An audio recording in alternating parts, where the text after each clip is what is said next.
Cancer is a continuously growing global health problem that poses major challenges, most especially in developing countries.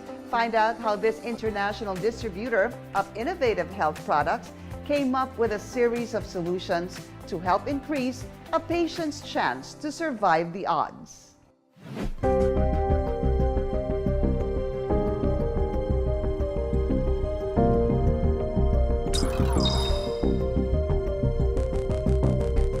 In 2020, the Philippines hit a record of 354,398 prevalent cancer cases within a 5-year period. But because of poor access to health care, especially for people living below the poverty line, the advances and breakthroughs in cancer remain unattainable to many.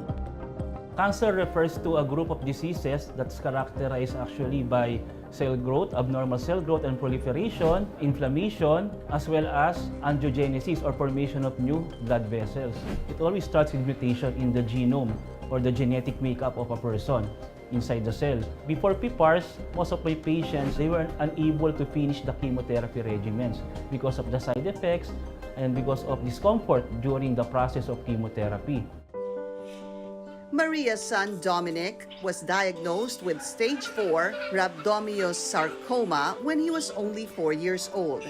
While coping with the recovery of her other sick child, Maria found it hard to accept Dominic's condition. It was actually very devastating kasi with Dominic, it was manifested mga 4 years old na siya eh. Unlike dun sa daughter ko na congenital talaga, baby pa lang. Yung mga bandang September, meron ng umuumbok-umbok dito sa leeg niya. Hindi ko talagang iniisip na cancer kaagad siya until nag-nosebleed siya. Dominic was prescribed chemotherapy, but his family insisted to rush to an integrative doctor to seek for alternative cure. Medyo hesitant ako kasi as a mother, I know the side effects ng chemotherapy kasi. So what I did is that I rushed towards the integrative doctor of my daughter, who happened to be PPAR partner doctor of Simply Nature. One of the hardest decisions to make for people living with cancer is choosing the kind of treatment that would work best. To help patients and their families deal with this growing health problem, one company commits to producing safe, credible, and natural health solutions by drawing on the latest bioscience technology to deliver a series of safe, efficient, and natural products. What is Simply Nature and what does it do? Simply Nature is a company we created and founded about 10 years ago. Our mission is to find effective health solutions for people. So we provide natural products that work in combination with conventional therapy and medicine. As an international company that provides natural solutions for cancer, metabolic syndrome, and degenerative diseases, the management upholds a health philosophy that centers on whole food nutrition as the frontier in health management. When we talk about choosing treatment, especially in the area of cancer, patients are really afraid of chemotherapy because of its side effects, and they tend to then look towards natural products. But this is not a either conventional or natural choice. At Simply Nature, patients can have the best of both worlds. Our protocols work with conventional chemotherapy to minimize its side effects so that they can get the best treatment using both conventional and natural together. Cancer is like a virus. It continuously evolves, it mutates. So it can develop defenses against our usual treatment modalities like chemotherapy. Like I said, chemotherapy and radiation therapy have a lot of side effects. So more often than not, patients stop their treatment because of these side effects. It's very important to have the support. With the supplements that we give the patients, there will be lesser side effects, so they will be able to finish their chemotherapy protocols more comfortably. This company introduced PPARs, which is touted as one of the best natural ways of solving serious health problems. PPARs stands for peroxisome proliferator activating receptors. It's basically a nuclear receptor found inside the cells. Now, when these receptors are activated, the benefit that you can get from that is, number 1, cellular differentiation. Number 2, it's to promote fatty acid metabolism. If you have better insulin function, your blood sugar will naturally go down. And another one is to induce cancer cell death by modulating the immune system. As a sole distributor of PPARs, the company promotes its use to many reputable health institutions worldwide and actively organizes corporate health conferences and public health talks in Asia. Simply Nature PPARs is made out of a special strain of these types of microalgae. It is very effective by protecting the bone marrow. We maintain the integrity of the immune system of the patient, which is very important to prevent infections and to fight off the cancer itself. And also, Simply Nature PPARs is also very dense in nutrients so that the patient can recover faster because of better cellular healing. Sabi ko parang na-lead kami to an extraordinary and I must say amazing journey. I'm very proud of him. At a young age na 8 years old, he believed that it's his purpose to siguro encourage other people then. We would like to really pay it forward with the knowledge that there's really like Simply Nature that can help people with cancer very much. When fighting cancer, living healthy is very important because it allows us to pursue what is important to us in life, and that's what it's all about. When we can help a patient move from being bedridden to getting up, to be lucid in thought so that they can have conversations with their loved ones, it gives the whole process of fighting cancer a whole new meaning. And that is what drives us at Simply Nature.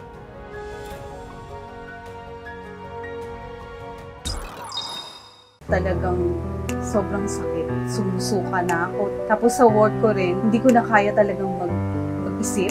Dumating ako sa point na nawala na din daw ako ng malay. Then, nakilala ko si Sir Shyan. Meron silang ganung product. Effect sa akin ng supplement na to is malakas ako. Kahit nagkikimo ako, nagre-radiation ako. Hindi ko naranasan yung mga naranasan ng other patient na nagsusuka, nanghihina, walang ganang kumain. My name is Saida C. Gomez, 48 years old. I live in Quezon City. Currently work is a property manager. Diagnosed sa akin is breast cancer no year 2019. After 2.5 years, is recurrent na siya for stage 4. Affected na yung brain, then lungs and liver. Kumalat na siya. Yung symptoms na naramdaman ko is talagang sobrang sakit ng ulo ko. Gumising ako, parang sumusuka na ako. Tapos yung umiiba-iba yung way ng walk ko.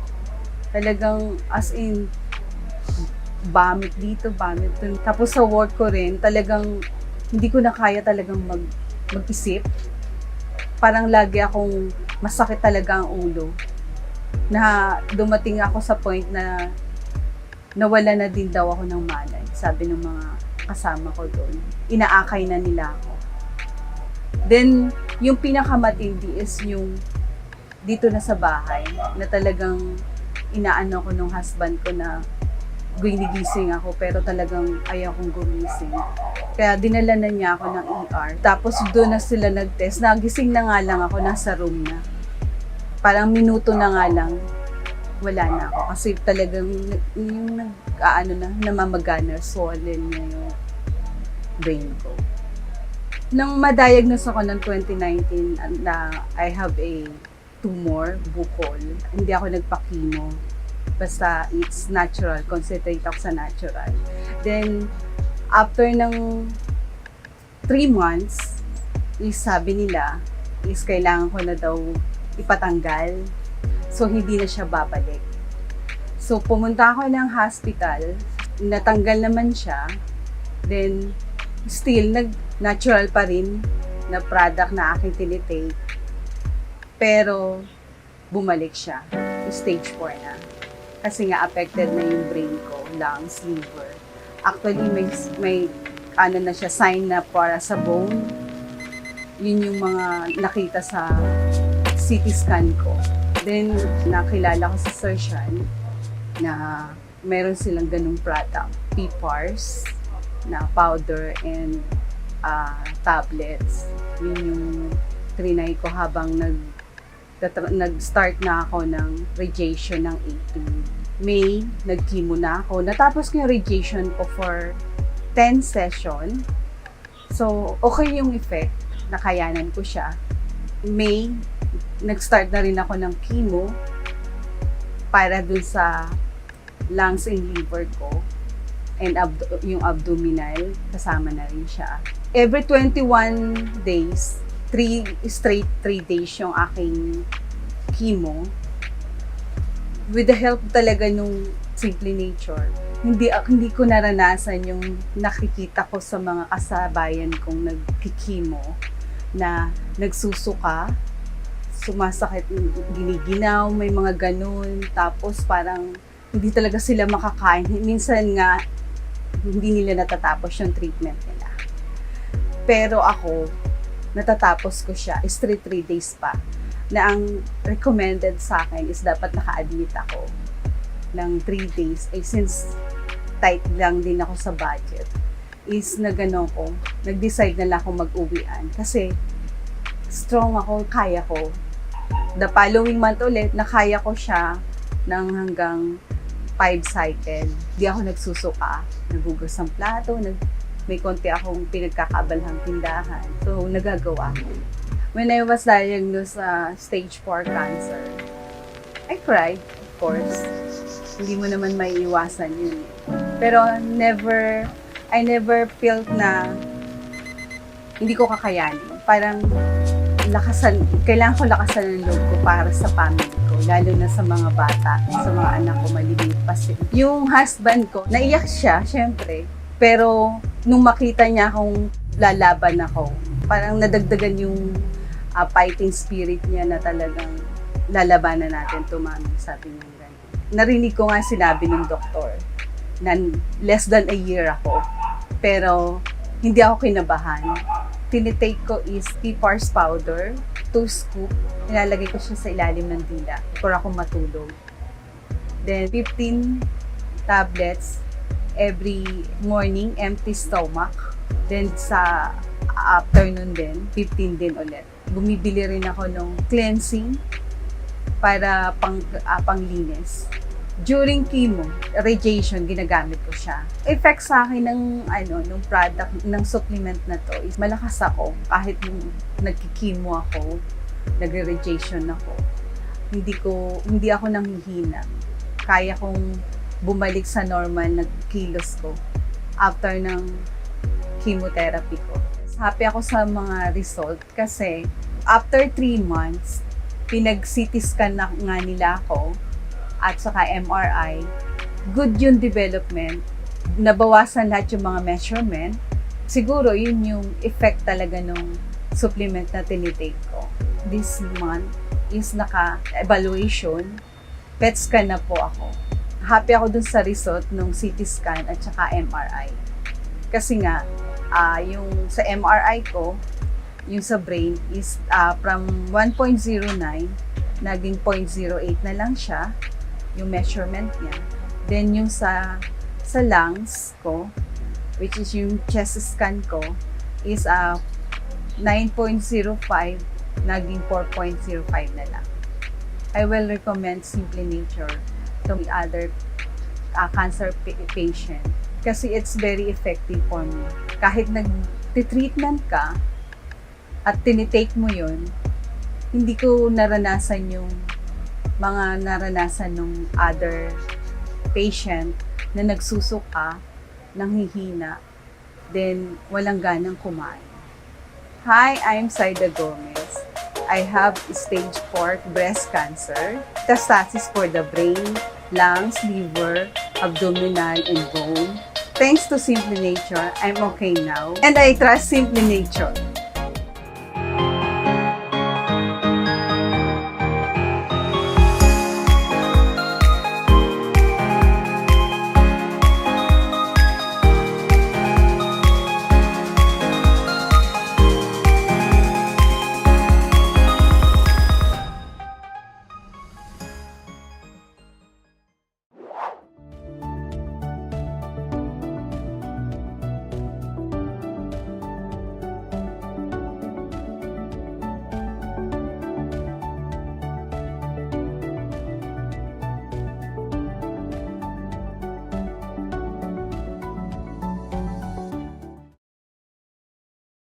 Hello and good evening, everyone. I'm Sheila, your host for tonight. You are watching another episode of Simply Nature Webinar, your long-time running healthcare awareness webinar here in social media. This program is powered by Simply Nature International and Simply Healed Medical Group. Tonight's topic is entitled Acid Reflux, Heartburn and GERD, Best Treatment Options. We appreciate each and every one of you for sharing and registering this webinar and for sharing this webinar to your friends and loved ones. We would love to know where you're watching us from, so please do comment down your locations as well. So tonight's event entails to provide you with valuable insights, expert perspectives, and practical strategies to better understand and manage this prevalent gastrointestinal concerns. To start of our discussion, I'd like to call on a successful entrepreneur who is also a seasoned international speaker from a wide range of topics from personal success to healthcare, our CEO and founding director of Simply Nature International, Mr. Shyan Lim. Good evening, Sir Shyan. Welcome back.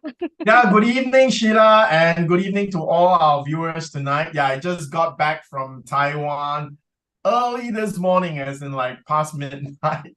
So I had a great time in Taiwan, and yeah, many new things that I saw there, interesting conversations. And I think tonight's topic is so appropriate because I ate so much in Taiwan, right?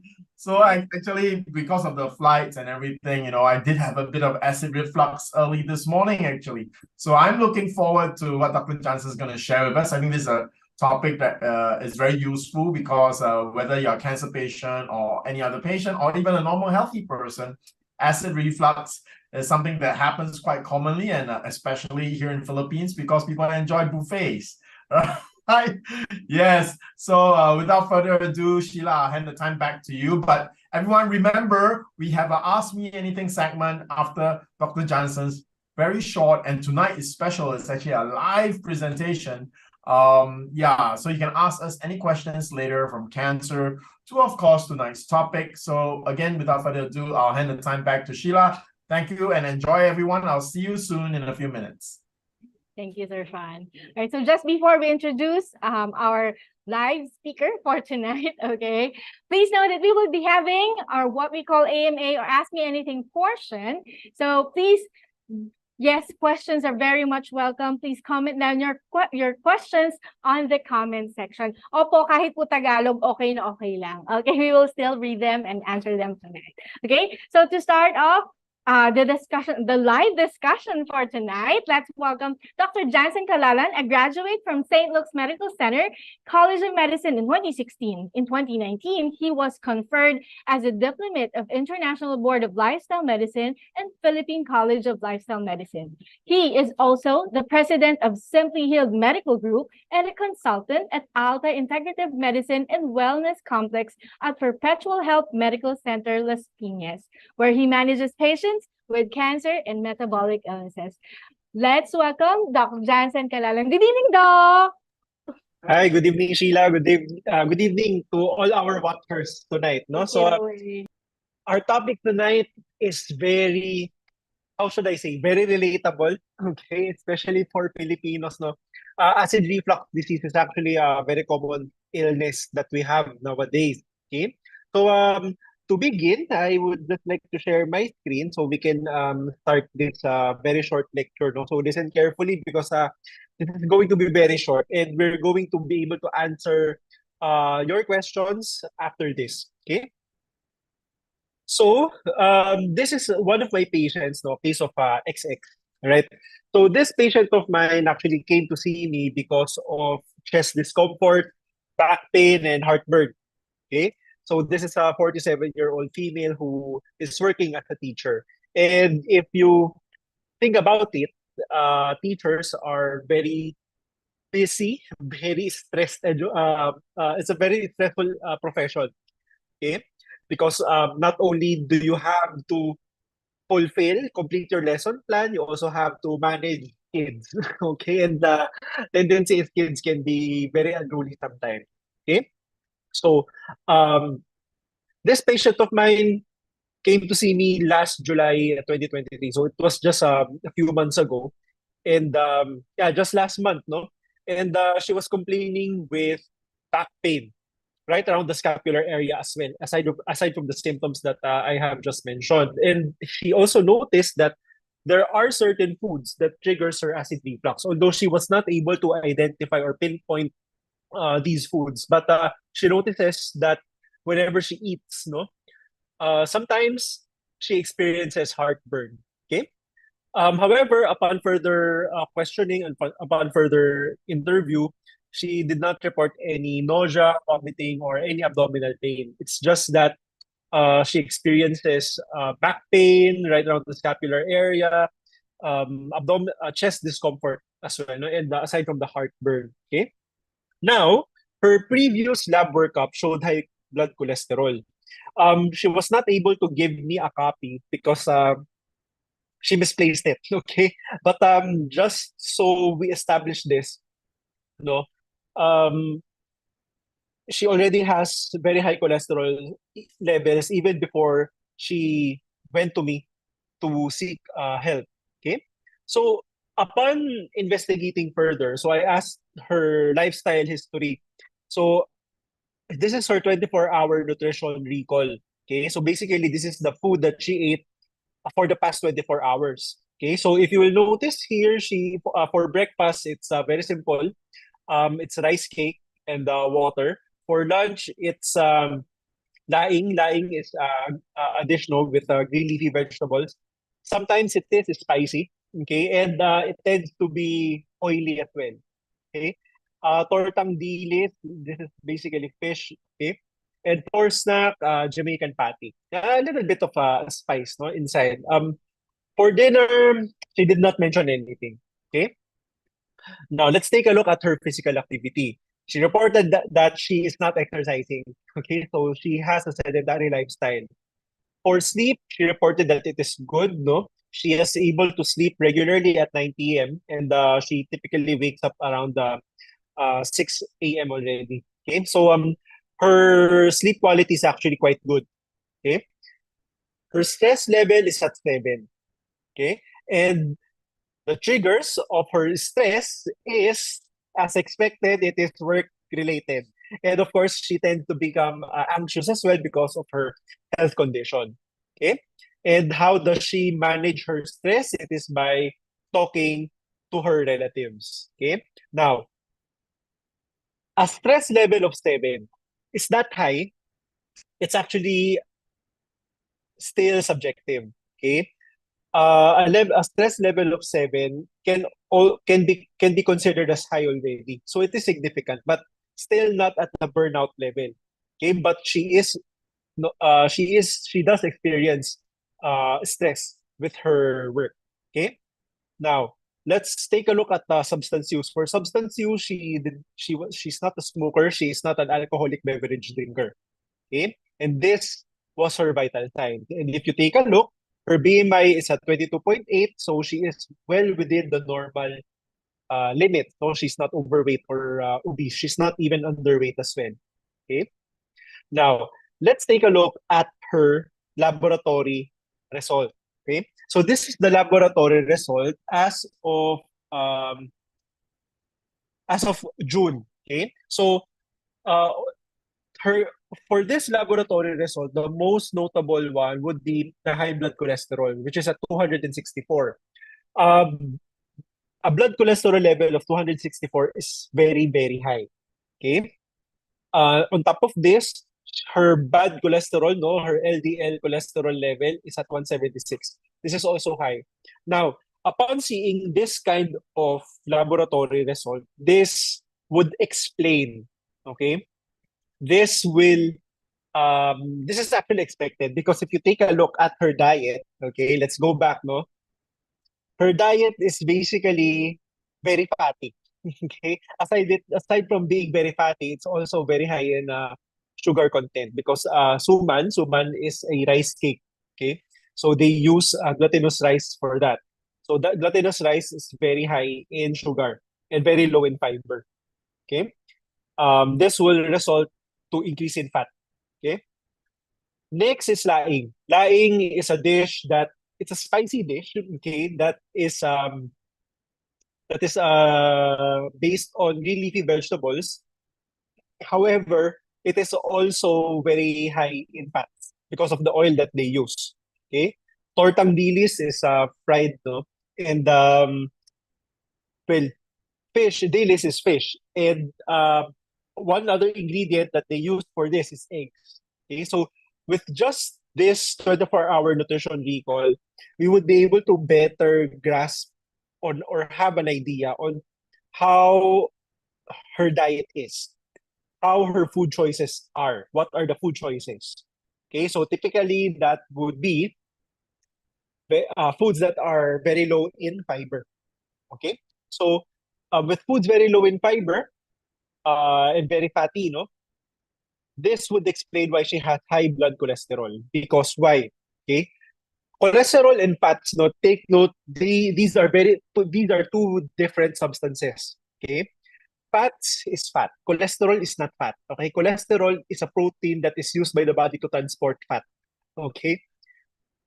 Now, if you consume very high amounts of fat, then likewise your cholesterol will increase because your liver would have to metabolize the fat, would have to transport the fat throughout the body. Okay, this is why. And on top of that, if the type of fat that you're consuming is very high in saturated fats, okay, then your LDL will also increase. LDL is considered as the bad cholesterol because this is the culprit of arterial plaques. LDL cholesterol deposits plaques in the walls of your artery. Okay, so next, let's take a look at her other laboratory test. No, her ECG is normal. So remember, one of the symptoms that she reported was chest discomfort. Now, the reason why her previous doctor requested for this is just to rule out any cardiac anomalies or any heart issues. And with this, we can see that her heart is basically, her heart's condition is unremarkable. Okay, it's functioning well. Okay, so at this point, what is her diagnosis? So number one would be acid reflux because of the heartburn and chest discomfort. Number two is dyslipidemia because of the high blood cholesterol level. And there's another one that I am thinking of because of the back pain. Now, the back pain was right around the right scapular area. Okay, so I am also thinking gallstones. Okay, why? Because of her high blood cholesterol level and because of her diet. Although she is not complaining of any abdominal pain, but she was complaining of bloatedness as well. So this can also be a symptom of gallbladder stones. Okay, so let's discuss the different causes of acid reflux. So at this point, how was I able to make the diagnosis? Okay, so first of all is what are the causes of acid reflux? So number one, that would be because of stress and food intake. Okay. Now for stress, if you are stressed, if you are experiencing very high levels of stress, then your stomach tend to produce more acid. Okay. So that will lead to acid reflux. Another one is food triggers. If you are eating spicy foods, if you are drinking soda, if you are drinking lots of coffee, if you are consuming high amounts of fatty foods, if you are consuming dairy products, if you are consuming meat products, okay, then it would be expected that that you can have acid reflux disease. Okay, because these are gastric irritants, especially spicy food, your soda and coffee or your caffeine. These are gastric irritants, so that can trigger the reflux. The other ones are just, since the other food products, the other food items are very high in protein, so the tendency is for the stomach to produce more acid as an anticipatory reaction in a very high protein meal. Okay. So another one would be the relaxation of the gastroesophageal junction. So take a look at this image. So where is the gastroesophageal junction? So it's right around here, no? So this is the esophagus. Just a little bit lower is your stomach already. And there is a sphincter there. okay, that forms the boundary between the esophagus and the stomach. So this sphincter or the esophageal sphincter prevents the stomach contents from going up the esophagus. Okay? If this sphincter is relaxed, then the tendency is for the stomach contents to go up, which will manifest as your acid reflux. Okay? So what are the triggers for this? Number one is fatty foods. Fatty foods can relax the esophageal sphincter. Another one would be alcoholic beverages. And lastly, a weak diaphragm. Now, how do you develop a weak diaphragm? There are other disease entities associated with this. However, we're not going deep into this anymore. We're not going to detail with this anymore because these are quite uncommon. Okay, and this is not the case of the patient. Okay, and lastly, if you have an infection. Okay, so what specific bacteria? It's H. pylori. So H. pylori is a bacteria that destroys the lining or your gastric lining, and your gastric lining protects your stomach from the hydrochloric acid that it produces. So if your stomach lining was destroyed or was degraded, then your stomach muscle will be exposed to the hydrochloric acid and it can get injured. Okay? Now, what is the treatment for an H. pylori infection? We have to know first that if indeed you have H. pylori infection. So how do we know? It's through urea breath test.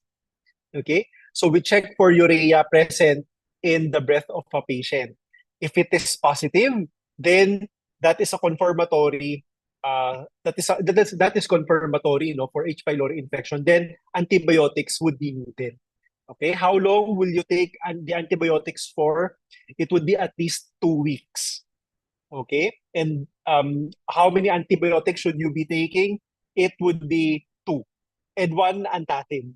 Okay, so that's basically how we treat H. pylori infection.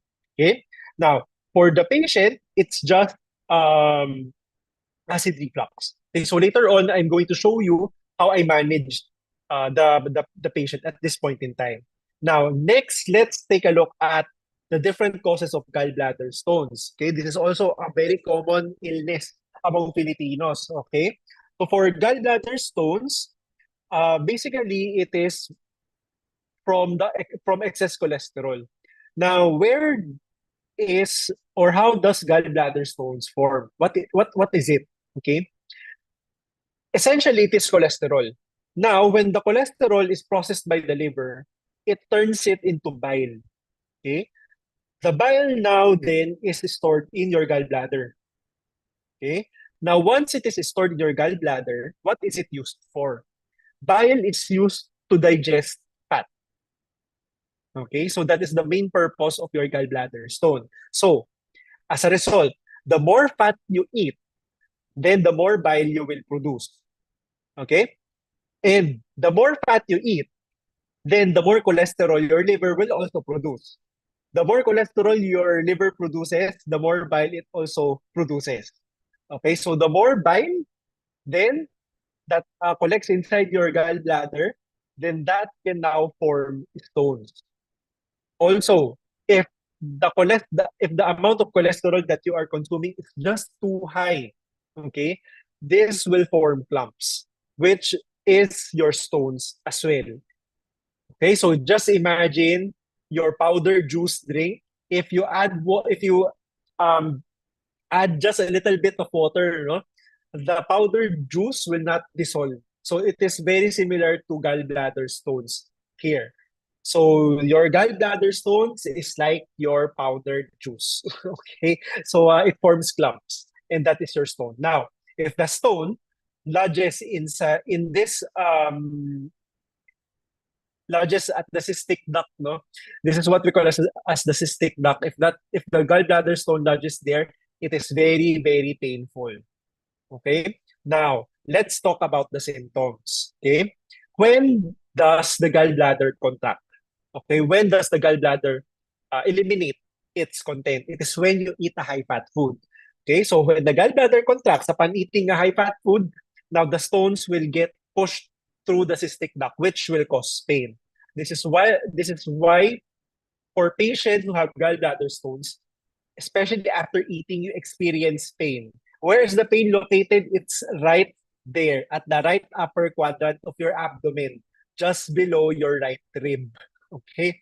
Now, sometimes this can radiate towards the back, at your scapula.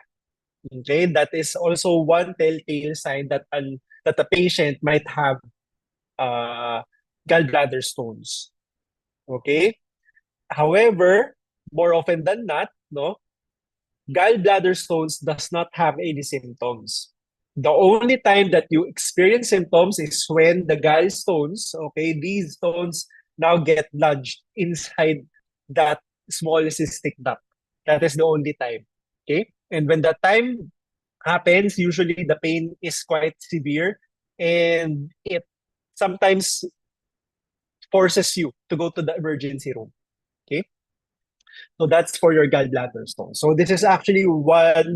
This is also why I was thinking that the patient might have gallbladder stones as well. Okay. So as a result, this is what I did for the patient. So number one, of course, we have to manage the hyperacidity symptoms. We have to manage the stomach discomfort and the discomfort in the esophagus to the heartburn. So I prescribed her with pantoprazole. Pantoprazole is an antacid. Okay. The main purpose for this is to prevent the stomach from producing more acid in order for the esophagus of the patient to heal. Because if it is repeatedly injured, okay, then the esophagus can become inflamed. Once the esophagus becomes inflamed, then this increases the risk of esophageal cancer later on, which we do not want. Okay? So that's for pantoprazole. Next, PPARS Plus. I also prescribe microalgae, no, such as PPARS, Simply Nature PPARS Plus, because the patient's cholesterol level is very high. Microalgae can help lower cholesterol. Also, microalgae are very high in antioxidants, which will help for the inflammation inside the stomach of the patient. That is why I prescribe PPARS Plus as well. So, then, what are the laboratory tests that I still need, no, that I still need so that we can manage, so I can further treat the patient? I would very much want to see if there are really gallstones inside her gallbladder. So the laboratory test for that is a hepatobiliary ultrasound. Okay, so that's a very simple procedure and quite not expensive, quite relatively cheap procedure. Okay, what else? I also want to see her lipid profile after 3 months. Okay, because why? It would be expected that her blood cholesterol level should go down, no? Because I also advise her to eat a high fiber, low fat diet.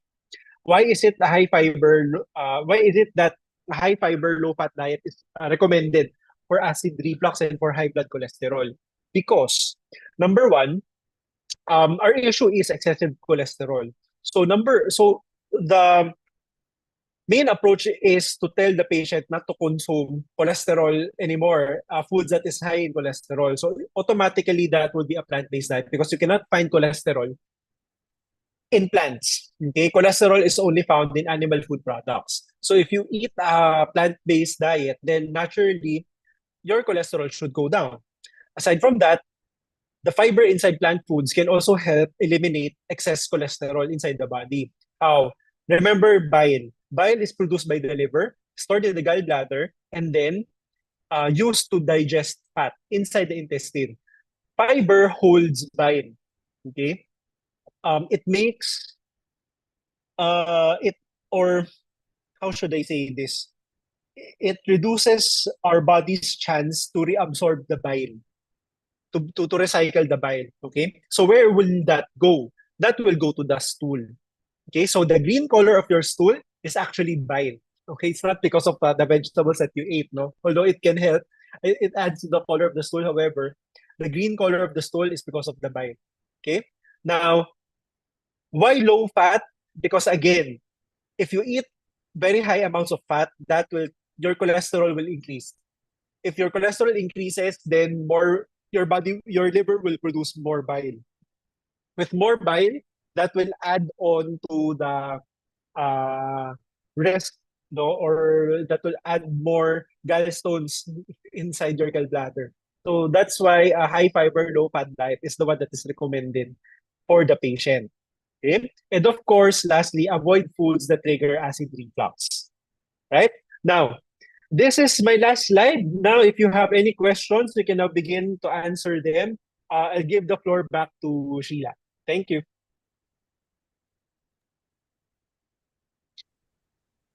Thank you, Doc Jansen, for that very informative discussion and lecture that you have given all of us tonight.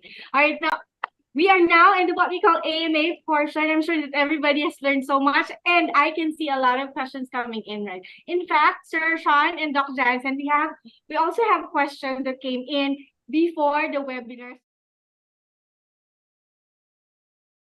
Okay, we can start now. Yeah, let's go, Sheila. And to Yeah, sure. everybody, you know, Dr. Jansen, thank you for the discussion and sharing just now. My wife had H. pylori. We went to Singapore. Yeah, just for that alone. So yeah, that's something that rang a bell in my head. All right, Sheila, let's go with our questions. All right. Okay. So the first question that we have here coming from Mr. Gilbert Mendoza. Magandang gabi po. Pwede po bang can GERD affect left arm? That's the question. No, it cannot. So that is one difference, no, between acid reflux and heart attack. Okay, because the symptoms of heart attack is also very similar to the symptoms of acid reflux. Okay, so what are the symptoms of heart attack or angina? Number one is chest discomfort. So they are the same. It's chest discomfort. Okay, it feels like there is something very heavy on your chest. Okay, however, the difference there is with angina, the left arm is affected. So sometimes we feel discomfort or pain on the left arm or left shoulder.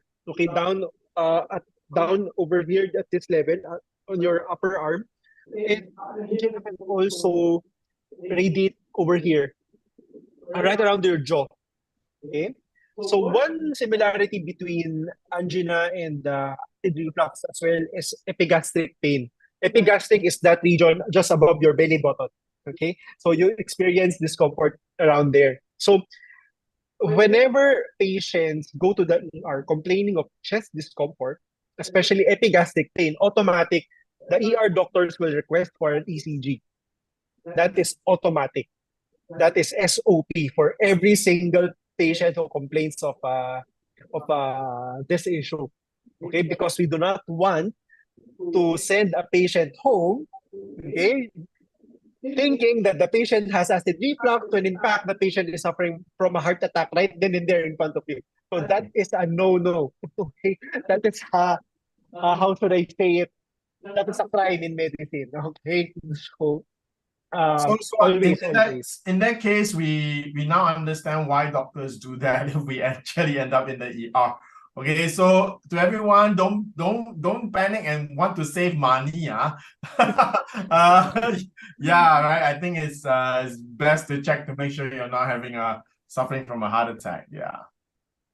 Definitely. Thank you, Doc. Thank you, Sir Shyan. Okay, just before we go to the next question, because we are starting off strong with that first question. Thank you so much. Okay, I just want to greet, of course, our dear Miss Lily Neo from Malaysia, Miss Nessie Ocampo from Paranaque, and also Miss Devay, Mr. Devay husband, who are always following and watching us every Thursday. Thank you so much. Okay. All right. So for the next question from Miss Maria Sosa, ano po ang cause ng fatty liver po? Fatty liver is basically fat. Okay, it's in the name. Excess fat. It's lipotoxicity. So how do you develop lipotoxicity then? Okay. Number one is basically consuming lots of fatty food or oily food. That includes both saturated fats and unsaturated fats. Okay. That's both the bad fats and the healthy fats. If you consume too much of the healthy fat, you'll still develop fatty liver. Okay. Another one is consuming too much food. So basically excessive calories. too much calorie intake. So anything in excess would be stored by the body, and the storage form of that would be fats. And where do we store fats? It's aside from the fat tissues that you have, the adipose tissues, that would also be stored in your liver, your pancreas, your muscles. Okay? Very, very well said. Thank you, Doc. All right, another question coming from Ms. Lay Orante. Doc, good evening po. Ask po lang po kung bakit tuwing after nagbabawas po ako, nahihilo ko. She gets dizzy after visiting the comfort room. Huh. Right. Well, number one, you should not know. Number two, I think it would be better for you to go for a consult because there might be issues with your heart. Yeah. I leave it at that.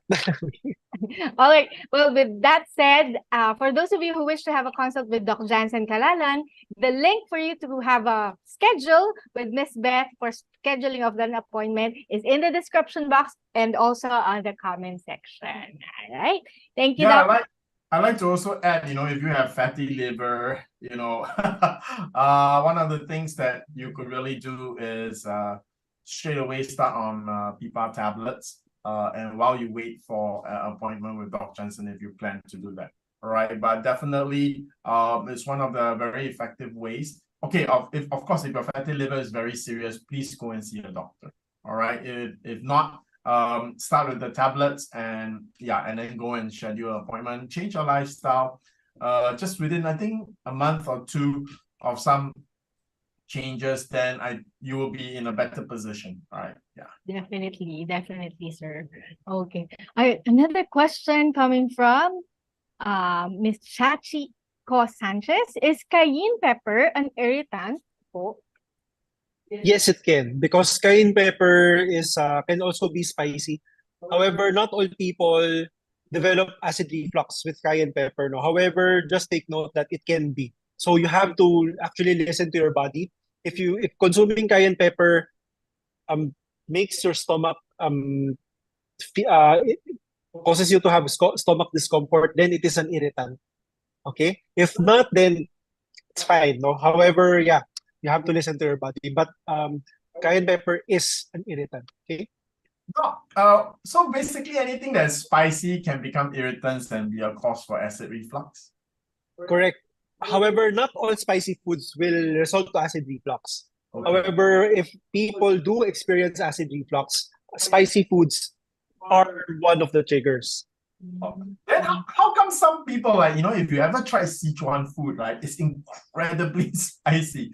So do people actually develop resistance to it? I mean, what's your advice when it comes to should we really be taking spicy food? And again, in countries, in areas where it's cold, it's very common for people to take spicy food. And also, we also hear that spicy food is actually good for like a stimulant also. So it's good.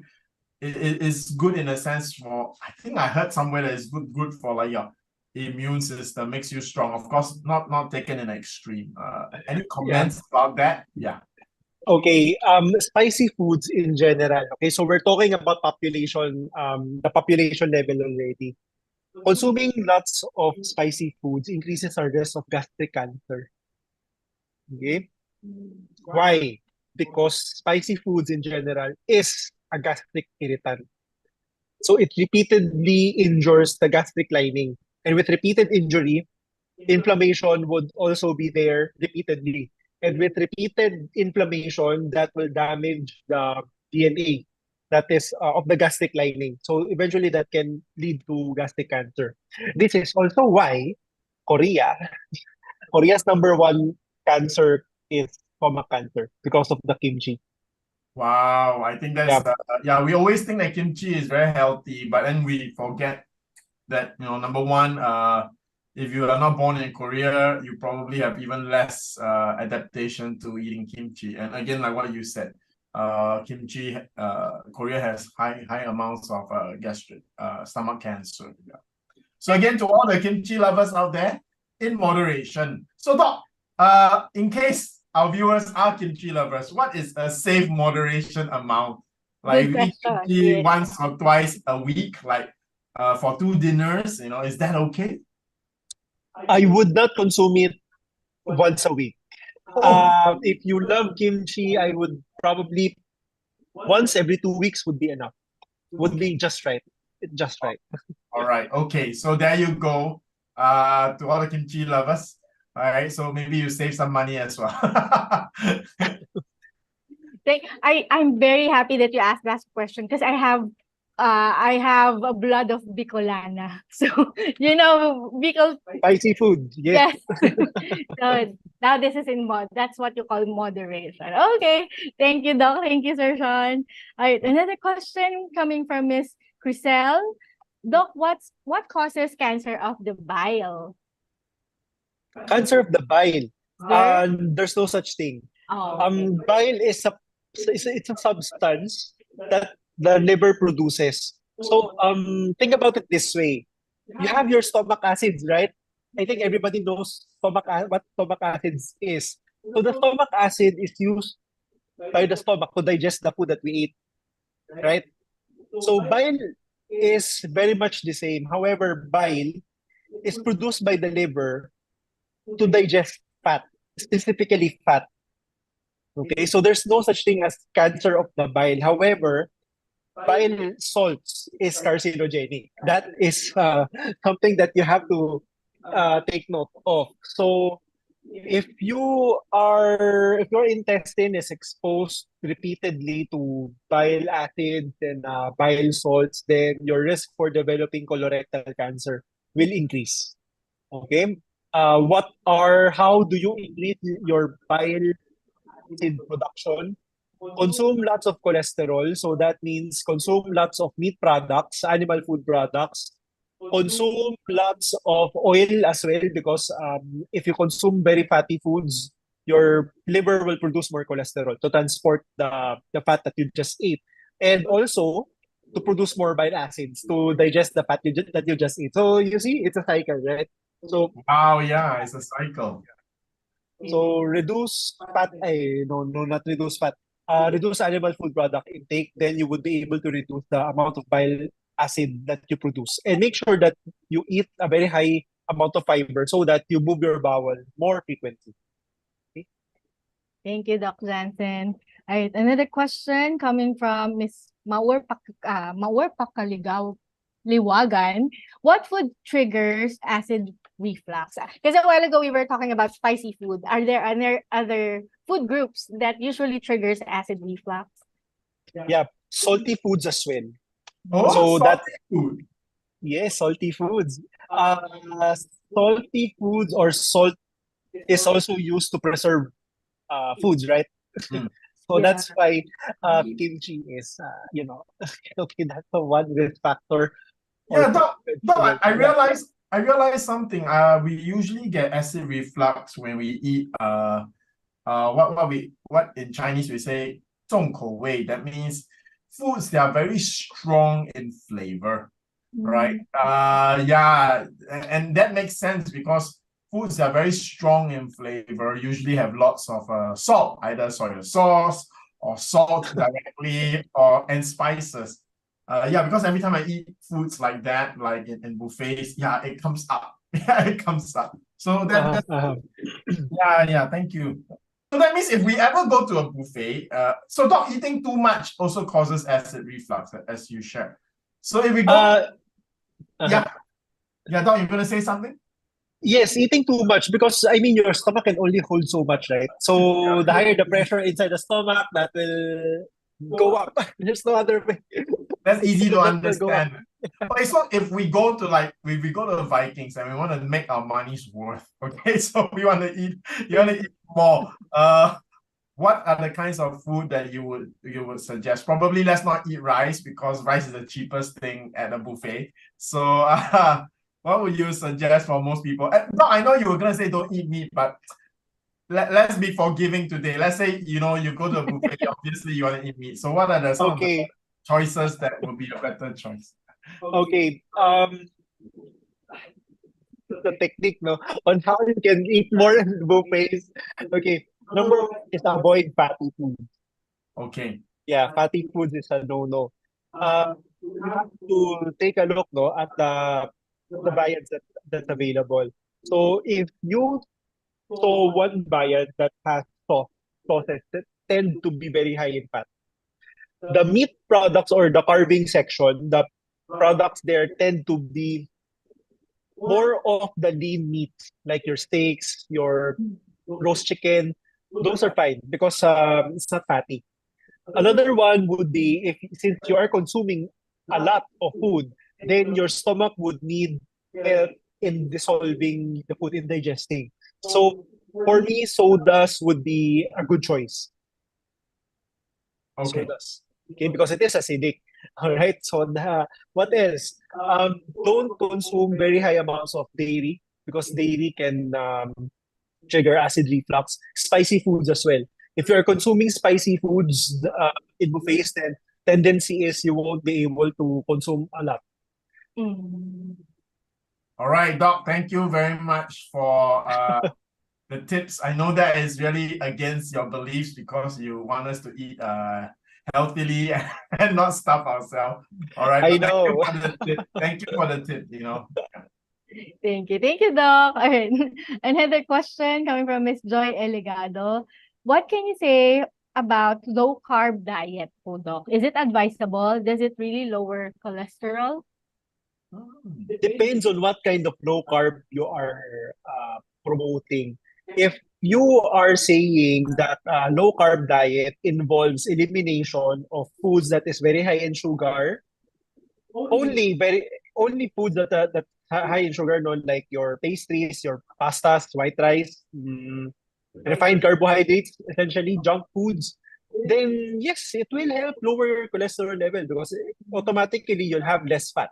Okay, because excess sugar becomes fat. Okay, the more fat you have, the more higher your cholesterol is.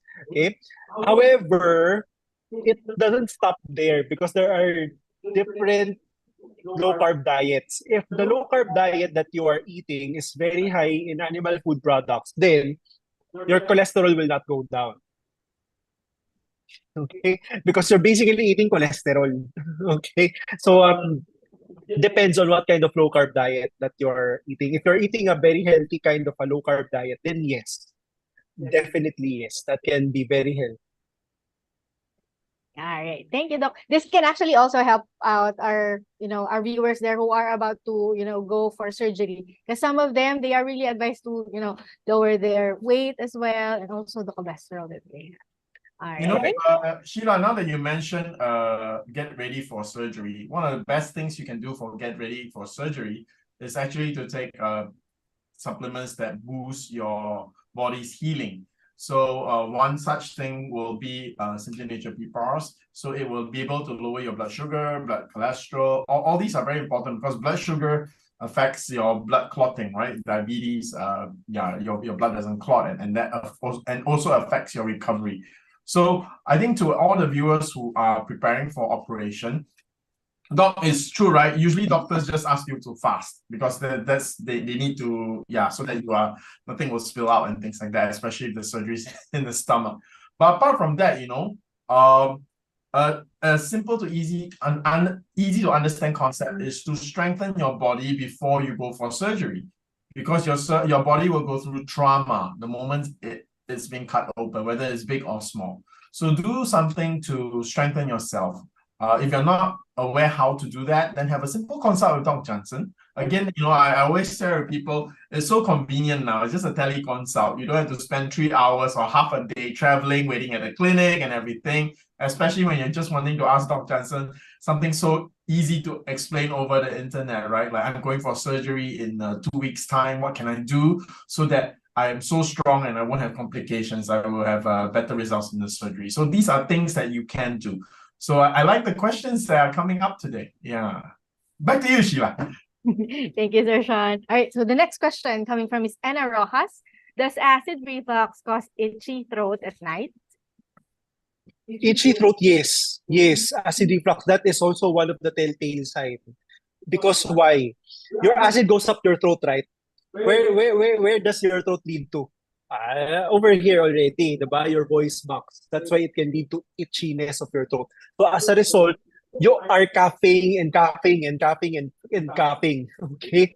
So that can manifest as like you have a sort of an infection, maybe COVID. Okay.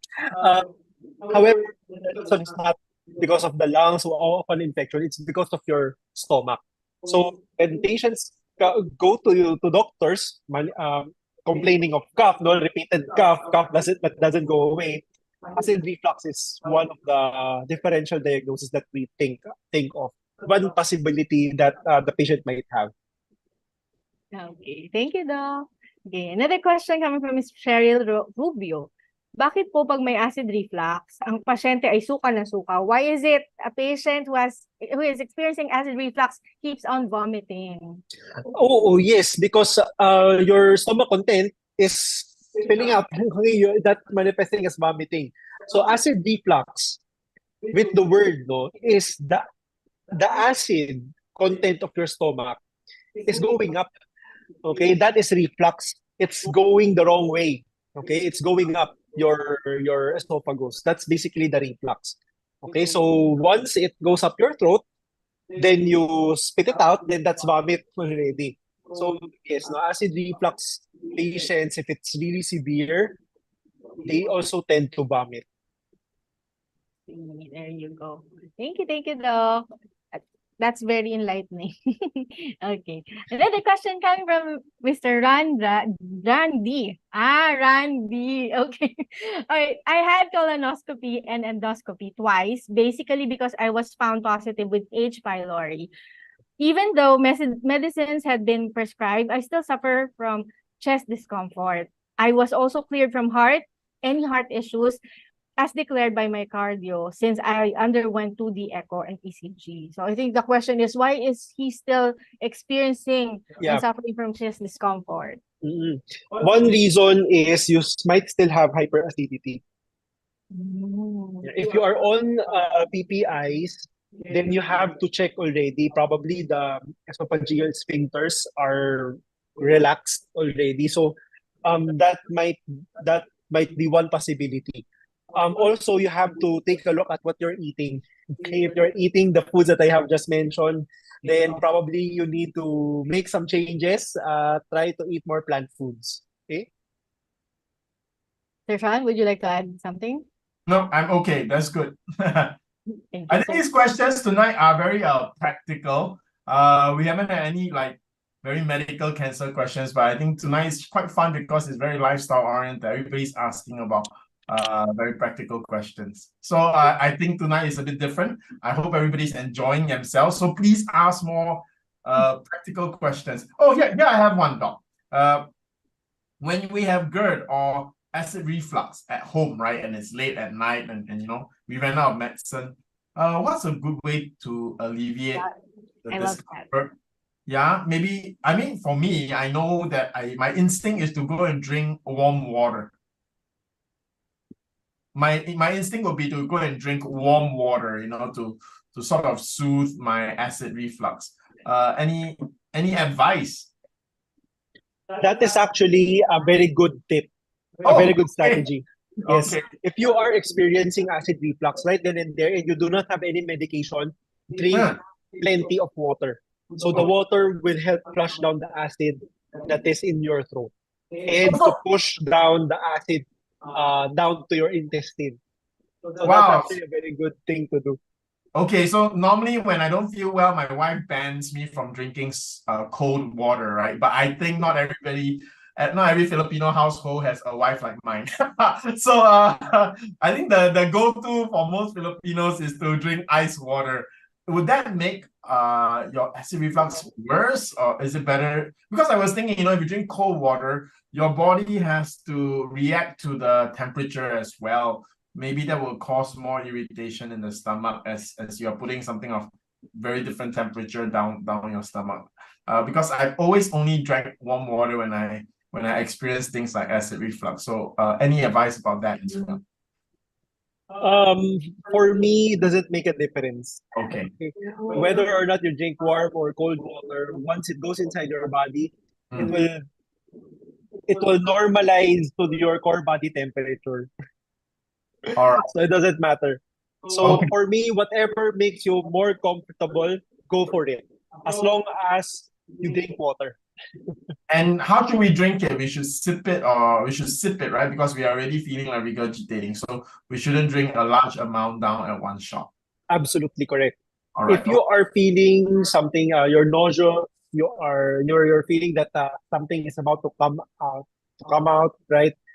Drink the water in sips. However, if not, you just feel that there's a stomach discomfort and you feel that heartburn, then you can gulp it all down. Okay, the more water you drink, the better it would be. The only exception to that, the time that you have to drink in sips, is that if you tend to vomit. All right. Okay. Thank you. And okay, here another question, because you mentioned about vomit. So many times when this is really for more like for food poisoning, but sometimes it just feels better to just vomit out than to try and hold it in. So what's your advice about that? You vomit it out. Okay, I think that's yeah. Okay, so to everybody, especially if you're at home, if you're feeling very terrible, things want to come out already, you drink some water hoping that you can push it down, but in fact it still wants to come out. Then I think my experience and Dr. Jansen just confirmed that just vomit it out, right? And then you release all the stress, the pressure as well. And if you actually have food poisoning or irritant, some of the irritants would have come out, and that will help your condition improve faster, right? True. I like that you've asked that question. It's because it's odd. Sometimes when you feel so much pain and you have headache, you feel lightened up when you vomit it, right? So Yeah. Yes. I my own experience, I had really bad food poisoning last year, and I vomited for 5 hours, right? Yeah, and I was really in pain and everything. So 5 hours, I vomited until there's nothing to come out already. But somehow, in the fifth hour of vomiting, which past the 10th time, I was literally sitting beside my toilet bowl. What came out was really dark brown and stinky. So I think my whole GI really squeezed until but the moment that dark, terrible, stinking, smelling thing came out, I honestly just felt better. No more irritation of the stomach. Of course, I felt very tired. Vomiting for a few hours is so tiring. The pain, the cramps, literally, it's like everything just felt better. So that was one of my experiences when that was a food poisoning case. Yeah. Yeah. thank The you. body is so amazing, right? I agree. Yeah. All right. And it's so funny, Doc. We take Imodium or some drugs to hold it in. I understand if you're in the office or on a bus, but I think if you're in your home, if you feel like vomiting, maybe sometimes it's better to just put it out. Correct. Let it go. There. Thank you, sir. Thank you, Doc Jansen. All right, next question from our dear Miss Lily Neo. Doc, is there any side effects on long-term consumption of pantoprazole for cancer patients? My oncology prescribed me pantoprazole on daily basis every morning on empty stomach, and I have been taking it for almost a year now.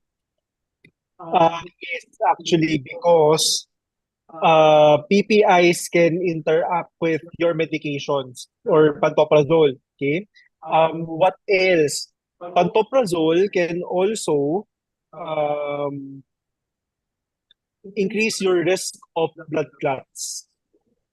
Now, for cancer patients, your blood tends to clot. So, if you are consuming or if you're taking pantoprazole, not just pantoprazole, no, in general, proton pump inhibitors. So, pantoprazole is just one of the proton pump inhibitors. There are a lot.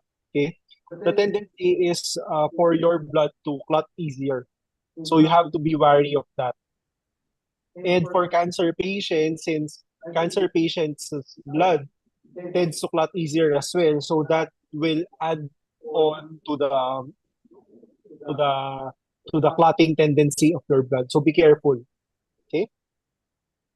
All right. Thank you, Doc. All right. Another question comes from Miss Lay. Good evening po. I've been diagnosed with GERD last 2015. I have already done endoscopy for that time and medications for 6 months. Then last 2020, it recurred again, the GERD.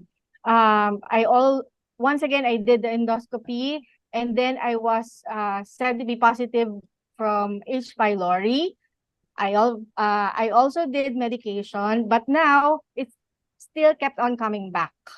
I also feel dizzy and weakness every time I bowel or go to the toilet. Yeah. There's a possibility that you still have H. pylori infection, a recurrence. Now, at this point, since you have taken some antibiotics already, if it were me, no, I will try to look at any antibiotic resistance and also check if there are any ulcers already. So because ulcers or gastric ulcers can also produce the acid reflux. However, we don't tend to see gastric ulcers in H. pylori infection. For H. pylori infection, the more common ulcers that we develop is intestine ulcers. They are duodenal ulcers. Okay? So the duodenum is the first part of your small intestine. That is the part of the intestine just after your stomach. Okay, so that tends to have some ulcerations if you have a H. pylori infection. So I would think of those factors. No, so I think it will be better for you to go and see your gastroenterologist. Okay. Thank you, Doc. All right. Another question coming from Ms. She. Can PPAR's tablet help people with acid reflux? How many tablets should they take?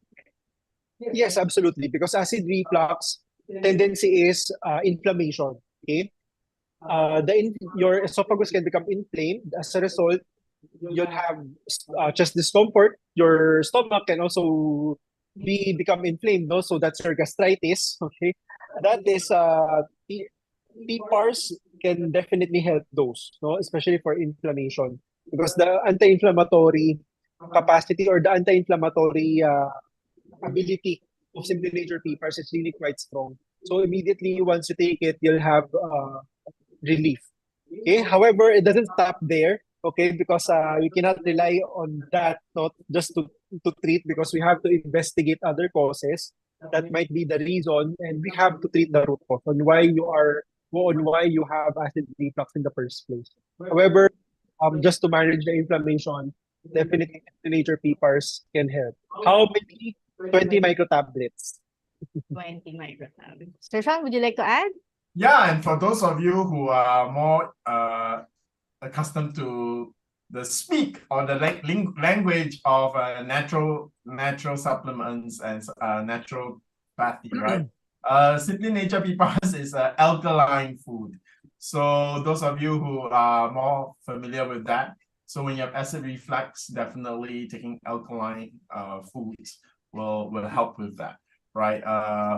Again, Dr. Jansen I understand Dr. Jansen will come from a physiological point of view. Whether you take alkaline or acidic, when it goes in your stomach, it will be back to homeostasis. So, yeah. But again, this is so for those who have a different background. So those of you who are health buffs who are very into natural foods, I think it's good for you to know that Simply Nature PPAR tablets is considered an alkaline food. So that will help in your choice. Thank you, Sir Sean. Okay. All right. So another question coming from Ms. Triple JR. Okay. Hello po. Pag may acid reflux po, may time po ba na mabilis mapagod and minsan nahihirapan huminga? Difficulty breathing or shortness of breath, yes. But not fatigue. Not fatigue. There might be other issues. Oh, okay. All right. Have a consult. You may want to have a consult with Dr. Jansen to understand further. Okay, and of course, for other people who wants to have a consult with Dr. Jansen Kalalan, the link for you to book a consult is in the description box and also in the comment section. Okay. All right. Another question coming from Ms. Crizel. Does drinking coffee causes acid reflux in Wow. Definitely. Yes, yes, yes. Yes, yes, and yes. Okay. For people who are coffee lovers, okay, if you experience acid reflux, you might want to tone down your coffee.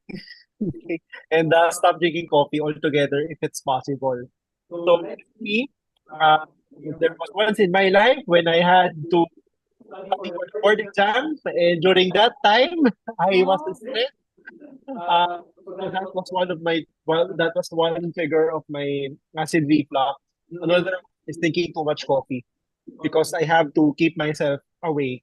So stress on top of the coffee led to me developing acid reflux back then. It took me 6 months to treat myself actually. So it, uh, it it's not an overnight thing. So it's 6 months, no? Yeah. So I do understand how you feel because I've been through it. And yes, no, coffee is one trigger. But, You know, but Doc, go for ahead. everybody who is a coffee drinker or likes to drink coffee for as a luxury or as a treat, right? Yeah, I don't know whether you notice. If you drink coffee, you probably feel nauseous. If you drink coffee on an empty stomach, right? Like for me, if I drink coffee, it actually kills my appetite because I will feel nauseous. It's better if I take it with oat milk, but definitely if I take it with regular milk, it's gonna be terrible. Doc, I do notice that if you drink black coffee, it's not as nauseating and gives the same level of acid reflux. So it goes back to what you always share with us about how dairy is really bad for our digestive system. It creates, if I'm not wrong, it creates mucus, right, in your stomach. It affects absorption, it affects so many things. So yes, we all enjoy our ice cream and everything. But if you are suffering or if you have a propensity to suffer from GERD and acid reflux, you should really cut dairy out of your life, right? And coffee. Right? Right. But Doc, because I've seen one question which thrown to us ahead of time. Is there such a number or limit of number of cups that we should be taking in terms of coffee? It depends. It depends. In studies, what they consider as low is less than 4 cups. 1 cup is 8 ounces. Okay. Yeah, so that is what is considered as low consumption. However, the thing is you have to listen to your body because even if it's low consumption, if you develop acid reflux or no, you're nauseated already with just half a cup, then half a cup is your limit, right? Okay. So you have to listen to your body really. When it comes to acid reflux, it's not there's a lot of gray areas, and we need to listen more of things that patients feel, how they react. Thank you. Thank you. Yeah, it's a good question as well. Okay, so another question coming from Ms. Chincha Buste. For the management of high cholesterol, which one is better, Lipitor or Creator? Oh, I don't like Lipitor. Lipitor is the generic name is atorvastatin. Atorvastatin, why don't I like it? Because its side effects it tends to have more side effects like muscle cramping. Okay, the other one like rosuvastatin is the side effect or the adverse effect profile is quite more tolerable. So that's why I always prescribe rosuvastatin. However, for other cases like stroke patients, for example, atorvastatin is the way to go because atorvastatin is a plaque stabilizer. It, um, it makes the arterial plaques stay where they are. Okay? So that's one benefit of atorvastatin. So it really depends on the history of the patient, no? But if you're just talking about cholesterol lowering effect, atorvastatin and rosuvastatin is equivalent. Okay, thank you, Doc. All right, Doc, someone is asking. I want to say something. Sorry, apologies. Go All ahead, right. Sir Sean. Okay, because since we are talking about cholesterol, you can actually lower your cholesterol. We have an episode, Doc, where we talk about maintenance drugs and how we can help people get off their maintenance drugs. And for this viewer, the fact that you will ask us about which drug means that if you had a choice, you would rather not be taking either of these drugs, right? So please, short answer is simply Nature Pipa tablets, okay, 10 micro tablets 3 times a day. Within a month, you will see fantastic improvement. Within 3 months, unless your case is really special, you should actually be able to normalize. Now, if your cholesterol is especially high, or if you are diabetic and cholesterol at the same time, which is great, just taking same dosage, 10 micro tablets 3 times a day, both your blood cholesterol and your blood sugar will actually normalize. Now, but if you are one that is not borderline case but serious, I would seriously encourage you to have a consult with Dr. Jansen so that you can know also how to tailor and taper down your current existing maintenance drugs. But to every viewer out there who is diabetic or high blood cholesterol, you don't have to be on maintenance drug for your rest of your life. You can actually get off the maintenance drugs. For those who are borderline case, simply the protocol that I mentioned. For those a bit more serious who are taking drugs like Lipitor, right, for your blood cholesterol, and metformin for your blood sugar, please make an appointment with Dr. Jansen. You can actually get yourself off maintenance drugs, which is a great news for your liver and your kidney, all right, and for your life 10 years from now, okay? So please, take the opportunity. Yeah. Thanks for mentioning this, Sir Sean, because I just remembered one of our patients, I think Sir Emerson, who got hospitalized when he started taking PPARs, just because the patient wasn't able to monitor himself, like the blood cholesterol, and he kept on taking on the maintenance medicine. So that is just in the span of 1 month. So it's actually really possible, right? Yeah, so that's the good news, right? The patient ended up having to go to see a doctor because it was not the PPARs that was giving him problem. It was the drugs, because he was already normal and then he was still taking the drugs. So that it was the drugs that giving him problem. So again, thank you for that sharing, Sheila. So there are 2 points. Number one, you can go off maintenance drugs, right? You can actually become normal. Number two, if you are on maintenance drugs, especially high levels of maintenance drugs, please make a consult with Dr. Jansen so that there's someone giving you the correct way to do it, right? So that you get off your maintenance and you don't end up, you know how to cut your drugs back in a safe manner. Properly, yes. Thank you, Sir Sean.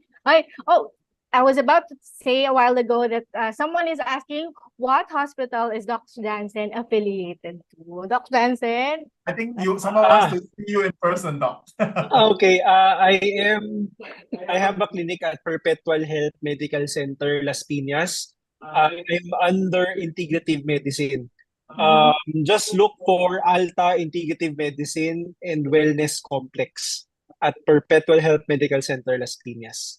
Better still, let Beth get into contact with you so that you go there at the proper time when Dr. Jansen is actually having his hours, right? And for those of you who really want to see Dr. Jansen and myself in person and get free consult by asking us questions in person, all right, we're going to have a face-to-face event at SM Aura, October 14, that's a Saturday. All right? So to all our viewers who really want to see how handsome Dr. Jansen is in person, okay, you can come. All right, it's going to be in the morning, so it'll be great. It's something that you can do with your whole family. They can go shopping first, get a seat in a restaurant, right? Immediately after our program, you can join them, or they can actually join you. Your whole family can come for our program, right? Seating capacity is limited, right? So please book your tickets early, register early, and get the tickets early. There are many great deals together with the ticket. We managed to get like Coutura actually gives a discount for coming. That we got them to sponsor some discounts, so you can shop in SM Aura after the event as well. So again, if you have any questions, of course, For those of you who are coming, you can always bring your diagnostic reports. Dr. Jansen will look at them. All right, you can have a quick question with him. And of course, if it needs to be, schedule a consult after the program, after you've spoken to him in person. So again, October 14th, SM Aura. Great place for your family to be able to go there with you, because there'll be so many things you can do after the event as well. It's on a Saturday morning. I think it starts at 9. Am I correct, Sheila? That's correct. That's correct. 9 a.m. Not Filipino time, huh? I'm Singaporean, so we will start on time. So please don't come at 9:30 or 10. All right. So it starts at 9 a.m. So that we have more time for Q&A. We also have a surgeon that will join us, Dr. Jimmy Katapia. He's an oncological surgeon, and he's also a very good general surgeon as well. So if you have any questions about surgery, whether you should have a surgery or not have a surgery, that's another opportunity. We will have an open panel question like what we're doing tonight, but you will have Dr. Jansen there. I'll be there to answer questions about PPARs, and Dr. Jimmy will be there to answer questions about surgery. So there you go. Please, we'll see you there on October 14th. Do register. I think the link is somewhere in the chat box. Do register, and we'll see you there in person. There you go. Thank you. Don't worry. We'll give you more details about that event before we say goodbye tonight. Okay? But for the meantime, let's go further on our more questions. Okay? So next question from Miss Joy Elegado. Do rice, pancit, white bread produce acid? No, you won't have acid reflux from those foods. So it's fine, no? For pancit, depends on what you put in the pancit, no? So but the noodles themselves, the whole grain won't. So it's fine to eat them. It won't cause acid reflux. Okay, thank you, Doc. Alright, another question coming from Mr. Gilbert Mendoza. Doc, na-ECG po ako and chest x-ray last July.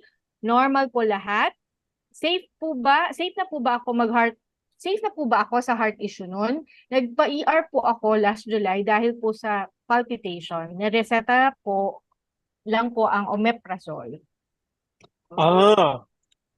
Yeah, I would have prescribed you with omeprazole as well. However, I would still be very much vigilant when it comes to observing if the palpitation returns. If the palpitations do return, one advice is for you to go for 24-hour Holter monitor. The 24-hour Holter monitor would monitor your heart rhythm for 24 hours to catch these these abnormalities in your heart, in the rhythm of your heart. Okay. What else? I would also take a look at my thyroid function, because if you are someone who has hyperthyroidism, tendency is for you to develop palpitations as well. However, the palpitations in hyperthyroidism tends to be persistent rather than just in occasions or sporadic. Okay, so those are some things that I would consider. But of course, this is I am speaking from a medical point of view already, no? So at your level, at the patient's level, just observe whether the palpitations return. Take a look at your blood pressure. If it's normal, then you won't have to be worrying that much, no? So it's just whether or not the palpitations do return. And watch out for your heart rate as well, because if your heart rate is quite high, then of course you'll have palpitations. So we have to investigate further why your heart rate is very high. So one of them would be hyperthyroidism. Yeah. Sir Sean, would you like to add anything? No, I'm good. Alright, thank you, Doc. Thank you, sir. Alright, another question comes from Miss Crisel. Doc, what's the best diet plan you could recommend to people who have acid reflux and GERD? Plant-based diet. That's still the mainstay. Alright, plant-based diet. Okay, another question from Mr. Wilhelm de la Cruz. Good evening po. I have acid reflux on and off, and sometimes it also made me cough non-stop. And whenever I go visit my doctor, they would prescribe omeprazole. It will make me feel better for a few weeks, but then it will come back again. Should I need to have pylori check or any recommendations for this case? Yeah, I think you have to. You have to check yourself for H. pylori infection. Because if you do have H. pylori infection, then you will need antibiotics for that to get yourself treated. And also, since your your acid reflux tends to recur, do watch out your diet as well, the food that you're eating. If you are following very much already, these the food the guidelines that I have mentioned a while ago, the next thing that we have to take a look at is your stress level, because stress can definitely trigger acid reflux. Thank you, Doc. Sir Sean? That's so refreshing, Doc and Sheila. We had very little questions about cancer.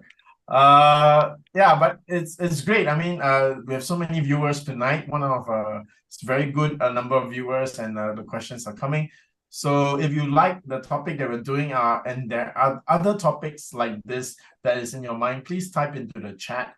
We will still probably do at least in a month, 3 of our programs will be on cancer, because that's what we want to help with. But as you can see, there are other topics that could be like once a month will be kind of refreshing for me and Dr. Jansen as well, or else we'll be always talking about cancer, and it's quite fun. So I hope everyone is enjoying, especially our regular viewers, because we are talking about something really different tonight. It's true. That's true. That's true, Sir Sean. And I believe, this topic has been recommended or suggested by one of the viewers. So yes, you can type in on the comment section what topics you want us to discuss here in Simply Nature webinar as well. Okay. All right. Another question coming from Ms. Deline Rivera. Hi, Doc. What are the alternative food na high in protein po? Kung mataas ang cholesterol. Tulad ko po, mataas ang cholesterol ko ngayon. Kaka-laboratory ko lang po, yung my LDL is high. Yeah, plant foods definitely is the way to go.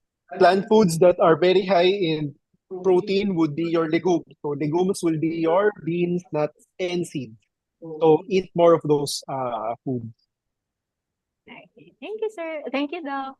Okay, another question coming from Mr. Archie Hoxon. Doc Jansen, is it possible that beef fat or sebo, when it touches stomach lining and it sticks into it, even the stomach is empty, will it trigger the stomach to produce more acid even the stomach is empty?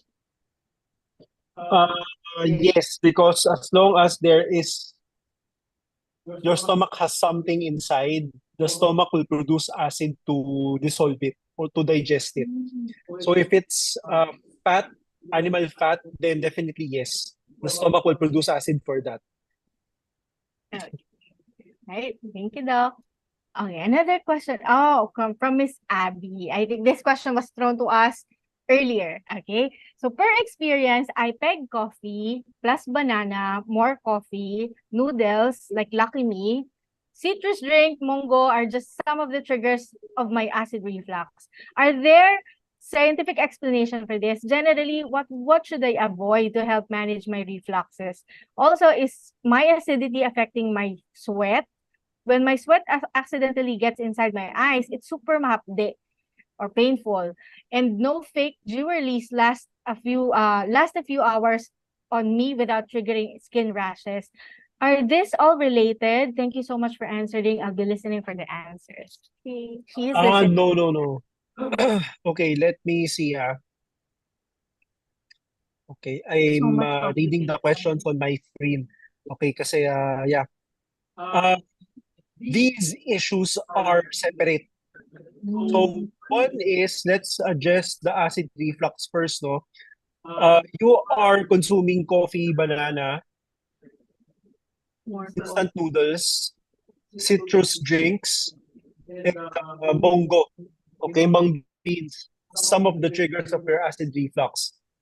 For the food items that you have mentioned, coffee is a trigger.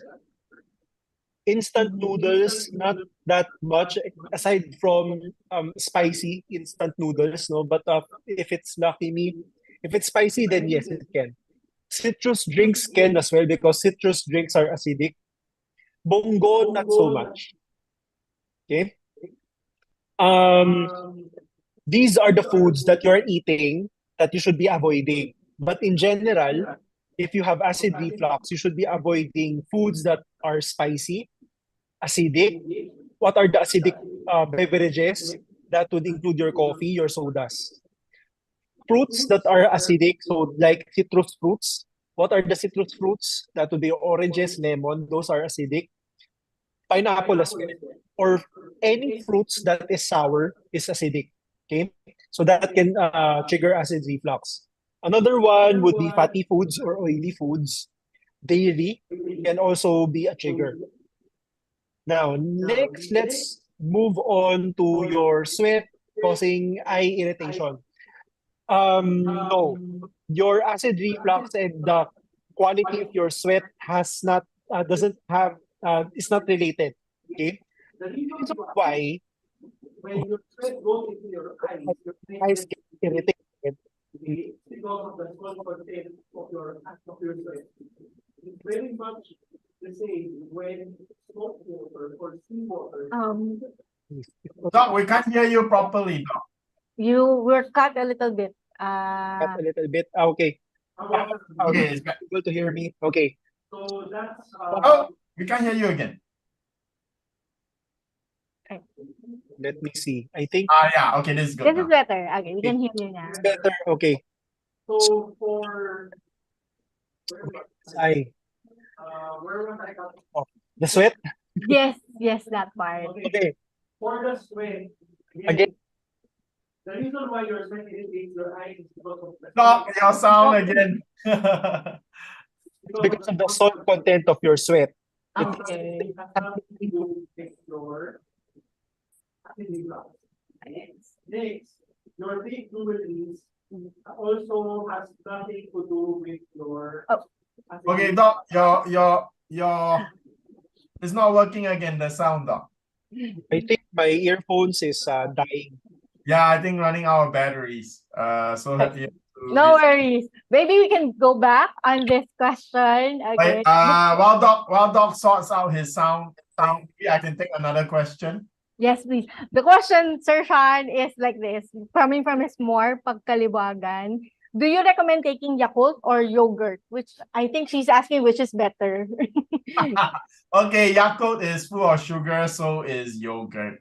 So, okay, those of you who want to take probiotics, this is why you take Yakult, right? Don't drink Yakult. kanina, di ba? Right? Jansen, we can hear you. All right.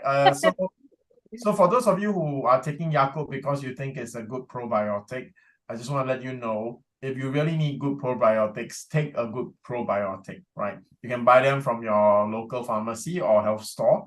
Yakult is very much a lot of sugar.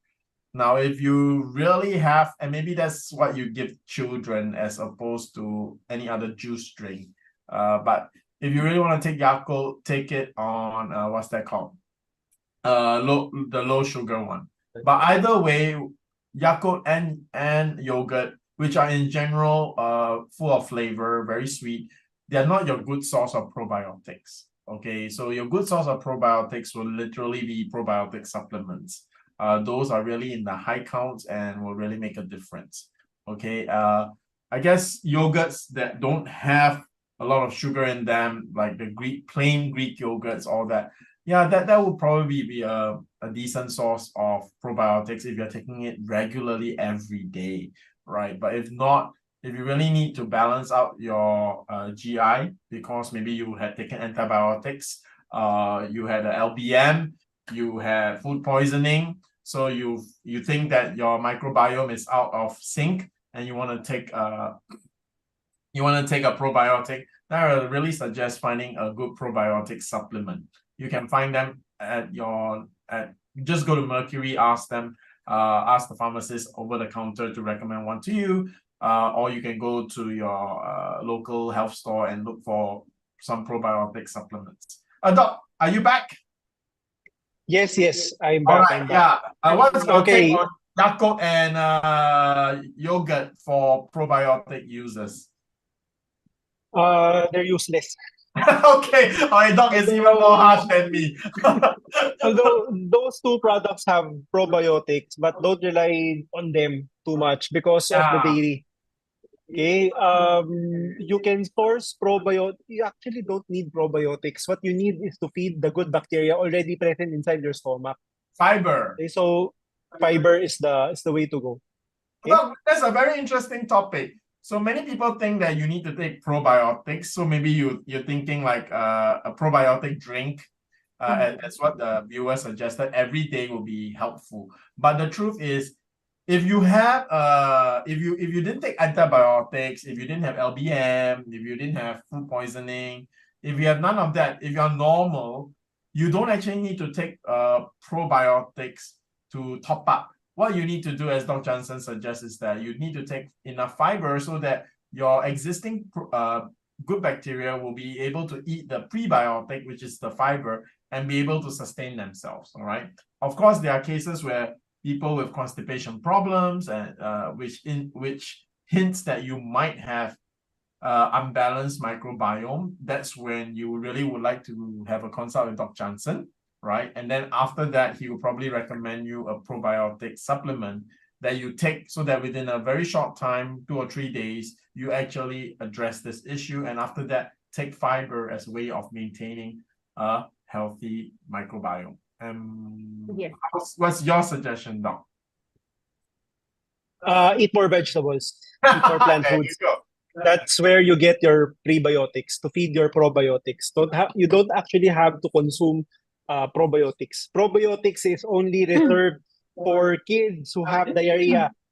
Oh, Doc, sometimes when I take when you're on a very strong what's that called? Protocol of antibiotics.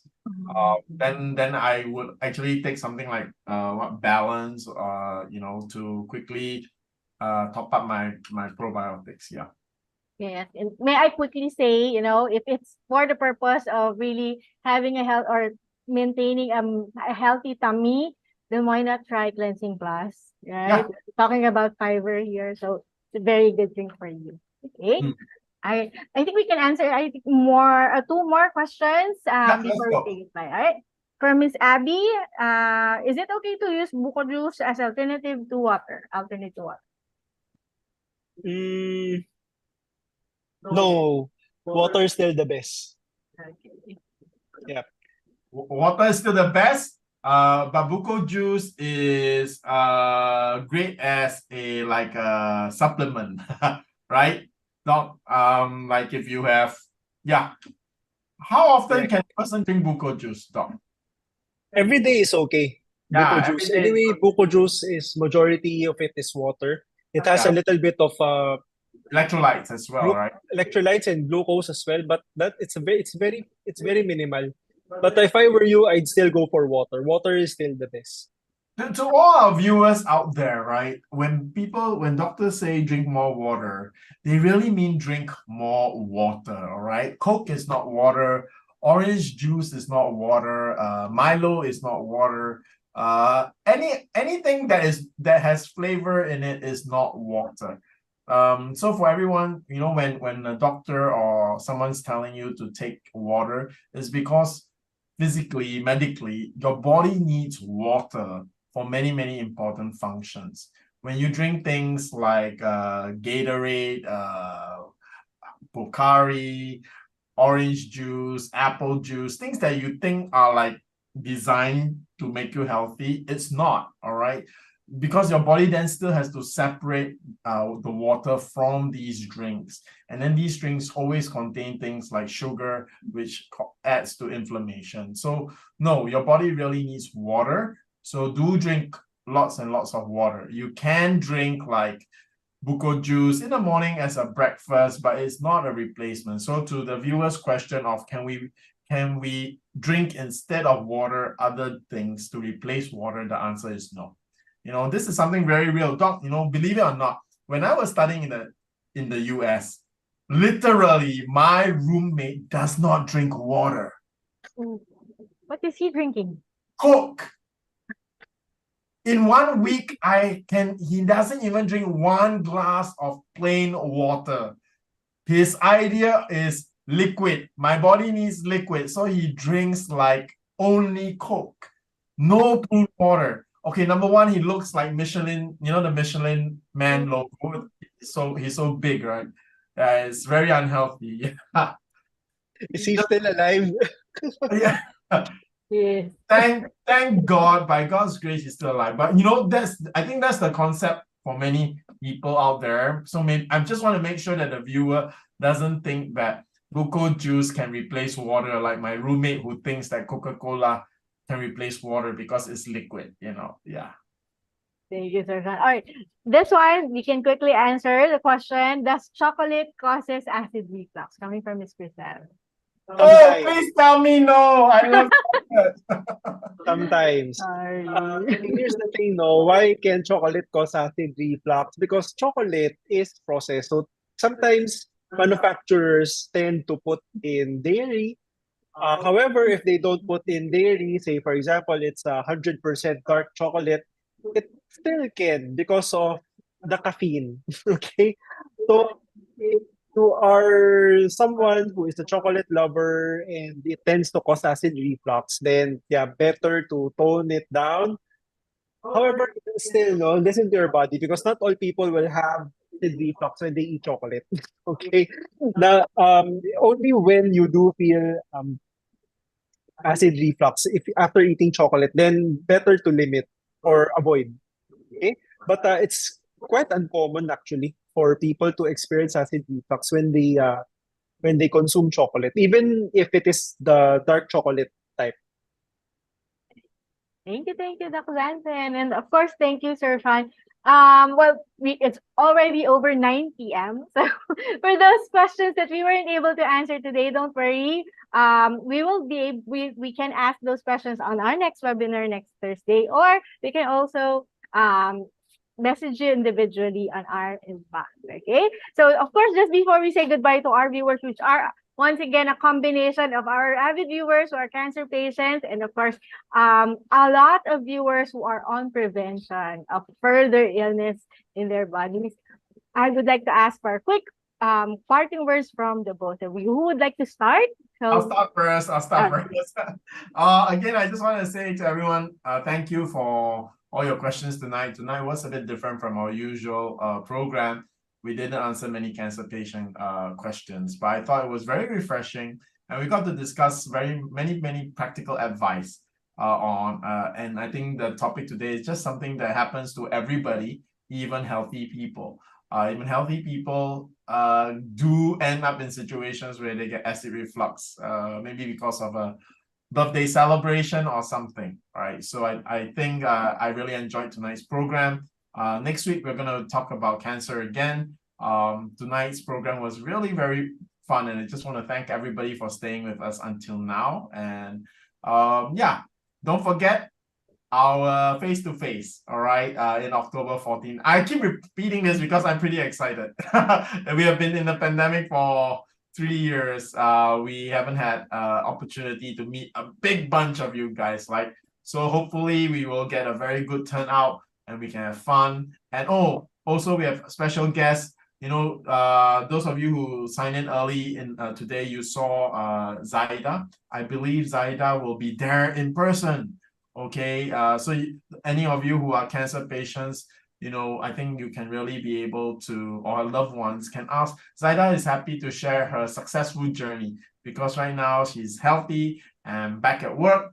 So you can always ask her what she went through. I think that'll be really helpful for cancer patients. Not only to hear from doctors, but to actually hear from cancer patients who have successfully beat cancer. Yeah, that's it for me. See you guys next time. Dr. Jansen. Yep. I also want to thank everyone for attending this lecture tonight. I really enjoyed all your questions. They're quite interesting, actually. And I hope you still you continue to watch our Thursday webinars and continue asking those wonderful questions so that you not only you learn from the question and the answer that I gave you, other people can learn as well. Okay? Now, if you want us to do some topics that you're quite interested in, please comment them down at the comment section. Then we will see which one of them would be quite interesting to do. Probably all of them. So please send your request. Thank you, Doc Jansen. And of course, thank you, Sir Shyan. Thank you to you both for answering our viewers' questions for tonight on an expert perspective. Thank you so much. Yeah. All right. So of course, before we say goodbye, I just want, of course, to invite everybody next Thursday, that's August 31. The title of our webinar is Cervical Cancer Best Treatment Options from Early Stage to Late Stage Cancer. So please do register now, or if you know anybody who suffers from cervical cancer, please have them register and share this event or our page to them. Of course, for those of you, please don't forget to follow us on our social media platforms here in Simply Nature.